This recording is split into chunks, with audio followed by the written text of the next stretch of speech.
asalaamaaleykum mbokk internetu Kër Docteur TV ñu ngi leen di nuyu di leen ziar di leen jaajëfal bu baax a baax di am mbégte di dellu si ak yéen ci seen beneen numéro Kër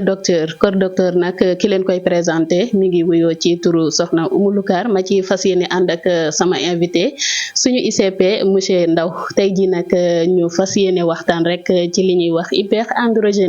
hyperandrogénie nag boo ko déggee ay melokaan la yoo xamante ne nii dañu koy gis ci ñenn ci jigéen ñi. te baaxoowuñu di ko gis maanaam tey mën nañ jël ay melokaanu góor yoo xam ne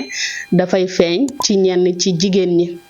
loolu rek lañu fas yéene waxtaanee tey jii waxtaan bi ma ci ànd ak suñu ICP monsieur Ndao xam naa dama koy bàyyi mu nuyanteeg mbokku internetu Kër Docteur TV laata ñuy sori ci waxtaan bi docteur maa ngi lay nuyu. maa ngi lay fay soxna Oumou maa ngi lay fay bu baax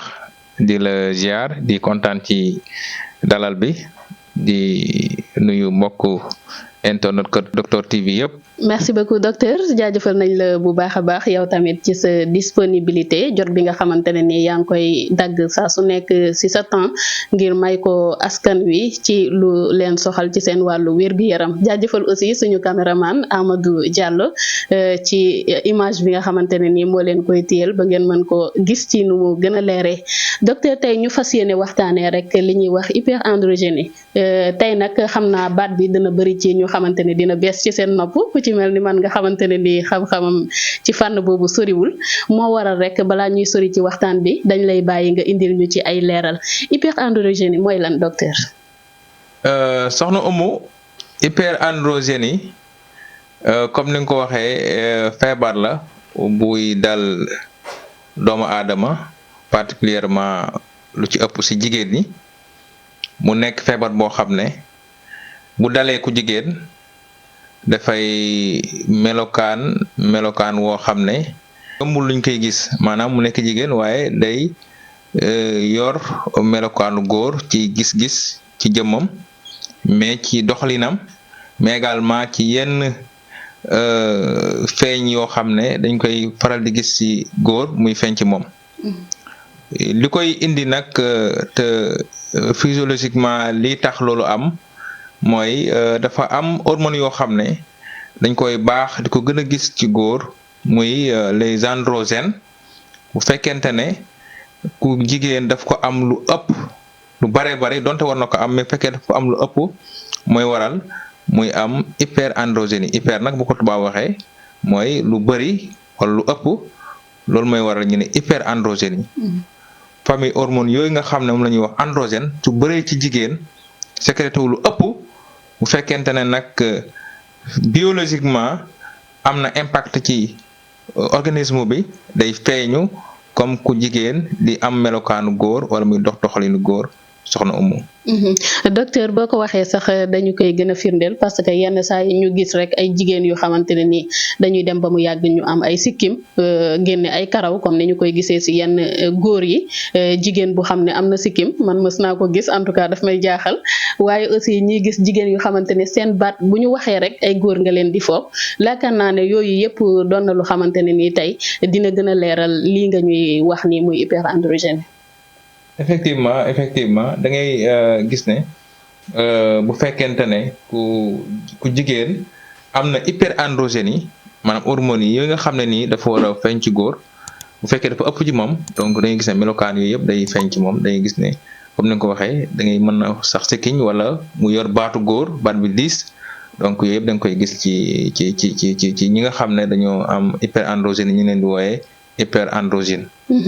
merci docteur leer na nañi kon yaakaar naa ne mbokk yi nga xam ne ñoo ñuy teewlu saa su nekk te xamuñu woon lan mooy hyperandrogénie kon nag loolu mooy hyperandrogénie moo waral tey ñu def ko suñu yitte rek fas yéene àndandoo ci ak docteur waxtaanee ko ngir kat ñi nga xamante ne nii ñu ngi koy dund ñu mën cee na si pexe parce que nag dinañ waxtaanee li xam ne moom moo aju ci jàngoro boobu impact yi nga xamante ne nii mën nañu ko indil maanaam ay jeexintal moo xam ci suñu wàllu xel wala si suñu wàllu jëmm ak yeneen si suñu wàllu bopp daañu ko gën a yaatal waaye aussi bu fekkee am na traitement buñ ci mën a jël waaye aussi naka la ñuy def ba ñooñu tey ñu intégrer leen parce que nag lu ci bëri dañuy faral di leen beddi konte ci société bi. Docteur, dañuy ñëw rek ci li nga xamante ne nii mooy impact yi tey dañuy faral di gis ne nit bu amee melokaan boo xam ne baaxoowuñ di ko gis ci moom dafay jur ci moom ay jeexintal mën na dem ba kersawu moom ci boppam waaye tamit mën na ko indil ay jafe-jafe yoo xamante ne nii ci wàllu xelam lay jàpp ci wàllu boppam lay jàpp loo ñu ci mën a indil ne ay leeral. Effectivement ñi nga xam ne nii dañuy am hyperandrogénie da ngay gis ne dañuy am day am njeexantal ci seen dundin moo xam ci côté psychologique moo xam ci côté seen dundin ak doomu aadama yi ci wàllum société bi mais également dañuy am njeexantal également ci seen physique maanaam ci ay feebar yoo xam ne mën na leen ko jural mais également si benn melokaan woo xam ne mën na leen ko indil te mu mën a impact ba léegi indi beneen conséquence bu ñu naan conséquence psychologique. Donc psychologiquement day gis ne ñi nga xam ne dañoo am hyperandrogénie dañuy am anxiété maanaam dañuy stressé wu dañuy faral di wéet maanaam seen estime de soi day des dañuy xeeb seen bopp donc donte bu fekkente mën na am ñu bañ ko feeñal mais buñ toogee wéet day gis ne kat gis ne seen moromu jigéen ñi buñ sañcee rafet nañu war a mel ñoom ñu sañcee ñu seetu ñu gis ne nañu war a melu ko dañuy xam ne carrément jafe-jafe la moo tax dañuy faral di am anxiété di am wéetaay boo xam dañ koy dund seen biir xol côté physiquement également mën na leen a jural dem ba jural leen benn trouble métabolique yu ci mel ni diabète type 2 wala mu jural leen obésité parce que hormones yi nga xam ne mooy sécrété wu donc bu demee parce que hormones yooyu dafa am rôle bu muy jouer ci wàllum musculation doomu aadama fekkente ne hormones yooyu day gën a sécrété lu bëri day tax ne poids am day gën a yokk su poids am day gën a yokk nag mën a dem ba facteur de risque diabète la moo tax toujours damay faral di wax ne ñi nga xam ne ni ay jigéen lañ yor hyperandrogénie ci fi ñuy liggéeyee toujours dañu war leen boole seen bopp dina accepter pour que ñu mën a intégrer waat ci biir société bi soxna Oumou. xam naa dinañu ko gën a yaatal sax gën a rebondir foofu ci point boobu docteur parce que nag intégration bi dafa nekk lu xamante ne nii lu leen di dimbali la lu leen di jàppale la ñu war ci dox nag saa su nekk bàyyi ko xel parce que tamit li leen dal doonul lu xamante ne ñoom ñoo ko teg seen bopp te nit ku nekk ak ni ko suñu borom bindee yaakaar naa ne war nañ ko jéem a accepter jéem a dund ak moom ba nga xamante ne nii wéetaay boobu ngay wax wala kersa boobu ngay wax du des ci xolam wala du des ci moom di ko travailler psychologiquement tey mel na ni nag jàngoro boo gis am na saafara maanaam feebar boo gis rek am na nu ñu ko mën a fajee ñàkkul tey ay traitement yu xamante ne nii ñooñu nga xam ne lu ni mel dal na leen mën nañ ko suivre ba nga xamante ne nii xëy na seen jafe-jafe dina jeex wala sax bu jeexul tamit mu wàññeeku bu baax a baax. waaw soxna Oumou xam nga feebar boo gis rek am na lu ko causé am na cause boo xam ne mooy tax li am comme ni nga ko waxee ci njëlbeen waxtaan bi dafa nekk. trouble boo xam ne bu ñeel wàllum hormone léegi nag hormone yooyu bu fekkente ne am nañ lu ko mën a wàññi wala lu ko mën a contrer da nga mën a faj feebar boobu. Donc feebar bi fi muy jógee mooy soit nit ki am dysfonctionnement ovarien maanaam nit ki ovaire am yi fi nga xam ne fa la nen ko jigéen di soxee ko am feebar bu ko defee la waroon a sécréter ci androgène mu sécréter lu ko ëpp. wala nit ki am jafe-jafe bu jëm ci wàllum glande surrénale yi donc glande surrénale également dañuy sécréter ay androgène bu fekkente ne dafa am jafe-jafe également mën na sécréter lu ëpp ci ay androgène mu juróo ko loolu. Donc bu fekkente ne feebar boobu la am ñu détecté ko dañuy faj feebar boobu mais également jox ko ay garab yoo xam ne day régler hormones yooyu yu ñeel androgène yi maanaam jox ko ay anti-androgène. Également dana am ay suivi psychologique parce que psychologiquement moom askan wi bu fekkente ne ñi muy liggéeyal wala ñi mu dëkkal dañ ko beddi donc psychologiquement day manqué estime de soi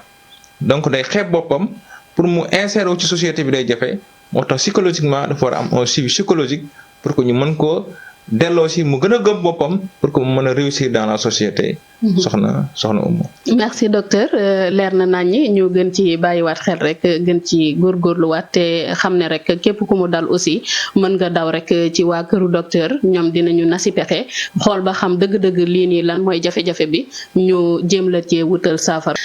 voilà docteur mu mel ni tey ñi nga xamante ne ni loolu da leen di dal aussi jot na ñu gën a def ay jéego ci ñoom xamal leen maanaam sensibiliser leen waaye aussi sensibiliser ñi nga xamante ne ni ñoom la ñu dëkkal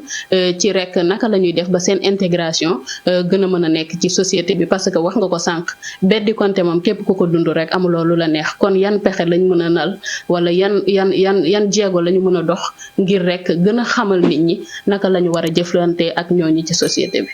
waaw soxna Oumou bu ñu déparé ci lii gars yi di wax rek jigéen ku ko suturaal yàlla suñu borom suturaal la te ñi nga xam ne dañoo am hyperandrogénie ay jigéen lañ donc li ñu war a def rek mooy jàppale ne ñi ay jigéen lañ di leen boole suñu bopp mais également di leen gën a yokk courage war a mën a am ay borom kër fonder famille am ay doom effectivement donte. mën na am tuuti njeexantal ci seen fertilité waaye des na ko faj des na ko suivre pour que ëllëg ñu am doom bokkaat ci société bi parce que ay jafe-jafe la nekkul ñoo ko choisir seen bopp ku doon tàmmu di bind sa bopp yaakaar naa ne kenn du la gën kenn du la dàq kon bu fekkente ne ñoom noonu leen yàlla bindee mu nekk ay conditions biologiques yoo xam ne moo dem ba indi yu mel noonu nekkul ñoo ko choisir seen bopp nekk ñoo choisir seen bopp ne kat ñun dañoo bëgg am melokaanu góor mais yàlla suñu borom moo leen bindee noonu. kon askan wi nga xam ne ñoo dëkk ak ñoom ñoo leen di comprendre ñoo leen di insérer ci société bi ñoo leen di wax joo xam ne moo leen di gën a encourager pour que vraiment ñu gën a gëm seen bopp loolu kese bu ñu ko defee bokk na ci faj bi njëkk laataa ngay dem médicalement defal leen ay traitement soxna Oumou. docteur tey comme ni nga ko waxee noonu ñu ci bëree bëri beddi konte boobu noonu daf leen di sonal mais dañu gis ne suñu société bi aussi dañu yomb wax yàlla moo ko dogal rek bàyyeeku est-ce que lépp li ñu yàlla teg rek waruñ ci dox ay jéego parce que wax nga ko sànq tey bu fekkee ne ni am na traitement bu ci war yaakaar naa bu la ko yàlla tegee tamit dem ci ki yàlla wërsëgal xam-xam ci fànn boobu mu dimbale la si dafay gën lool nga toog rek naan yàlla te yaakaar naa yàlla yaana aussi. effectivement soxna Oumou hyperandrogénie ñi nga xam ne dañ ko am li leen di ñàkk a conseiller moom mooy que ñu seeti d'abord un endocrinologue maanaam endocrinologue mooy ki nga xam ne mooy spécialiste bi nga xam ne mooy topp ñi nga xam dañoo am trouble hormonaux. kon duñu def rek lu dul teg foofu suñu baaraam ba beneen yoonati rek ñu bàyyi la nga tàggatoo mbokku internet yi. mbokku internet yi ñu ngi leen di jaajëfal bu baax di leen siyaar di leen jaajëfal bu baax ci topp bi ci émission Kër Docteur di leen ñaanal rek ñi tawat yal na yàlla fëgg seen bopp jërë ngeen jëf.